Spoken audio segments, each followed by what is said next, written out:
If you somewhat follow the league at large, or at least keep tabs on the Denver Nuggets, you surely heard some iterations of the phases. The Nuggets need Jamal Murray to be the bubble of Jamal Murray if they're going to come out of the Western Conference this season. This statement begs a couple questions. What exactly is bubble Jamal Murray? And why is he so vital to the Nuggets' success? And most important of all, based on what we've observed so far, is the Nuggets star guard capable of reaching that illustrious standard this postseason? When the NBA returned from its 4-month COVID-19 hiatus, Jamal reintroduced himself as a human flamethrower, going on a historic scoring spree that pushed his Nuggets to their first conference final appearance since 2009. And according to the Sunday night TNT broadcast of the Nuggets Game 4 first round matchup against the Minnesota Timberwolves, no player in league history has seen a higher improvement in their regular season scoring average in the postseason than Murray. For his career, Jamal averaged 16.9 points per game in the regular season. Meanwhile, in the playoffs, that average ball ratchets up to 24.4 points per game. Jamal is one of the rare players whose scoring actually ameliorates amidst all increased physicality and intensity of the NBA playoffs, and his iconic run during the 2020 playoffs is the perfect encapsulation of that. One of the main reasons why Jamal has been a great postseason performer is his ability to operate as an independent scorer. Yes, he can function within the Nuggets' movement-heavy offensive scheme, but he can also freelance when necessary and bail out stagnant possessions with his tough shot-making acumen. The Timberwolves started the series off playing their bigs, Rudy and Carl, in a drop coverage which allows the defending big man to sink back into the paint to contain both the drive from the pick-and-roll ball handler and the rim run from the roller.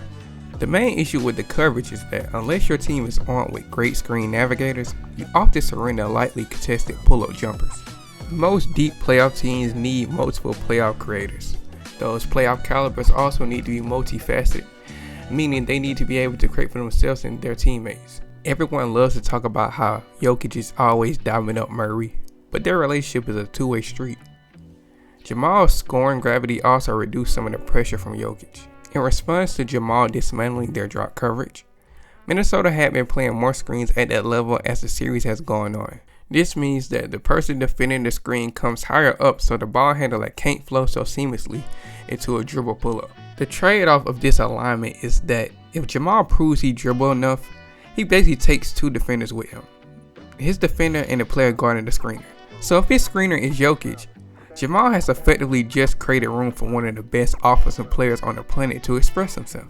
Murray is an offensive juggernaut at the point guard position in the same vein of guys like Trae Young, Darius Garland, and Jalen Brunson. But the difference between him and those guys is he's a bigger body, which makes it easier for him to hold his own on defense. From the measures, it appears that Jamal's scoring and playmaking value are on the same levels they were at back when he was lining up in the bubble. The key area that's lacking is his scoring efficiency, which is over 5% points lower than it was in 2020. There are a couple of things to note here. First, during the playoffs, Jamal is shooting 39.4% from the three, which is right around his season average of 39.8%. In 2020, he shot 45.3% from downtown, over 10% higher than his output during the 2019-20 regular season. It's been said before, but Murray's bubble three-point shooting is likely a product of his hot shooting and consistently playing in crowdless arenas. So Jamal could be playing at a bubbles level even if he isn't converting from behind the arc at the same clip. The thing that's concerning is that he's not finishing from the two at the same rate as he was in 2020. His 2-point percentage this postseason is down 3.7% from the bubble. This is worrisome because it indicates that his interior finishing might still be inhibited by his surgically repaired left knee. It's also worth pointing out that these numbers say nothing about his defensive contributions, which, as we outlined earlier, have been magnificent. Overall, his ability to explode to the rim and finish there efficiently will be worth monitoring as the Nuggets' postseason run continues. But for the most part, Jamal is playing like a player that helped propel Denver to their best run in recent memory. And if he continues this type of production, let's just say that the bubble won't be the only thing we remember Jamal Murray for. But let me know your thoughts and opinions down below. Make sure to like and subscribe if you're interested. See you next video.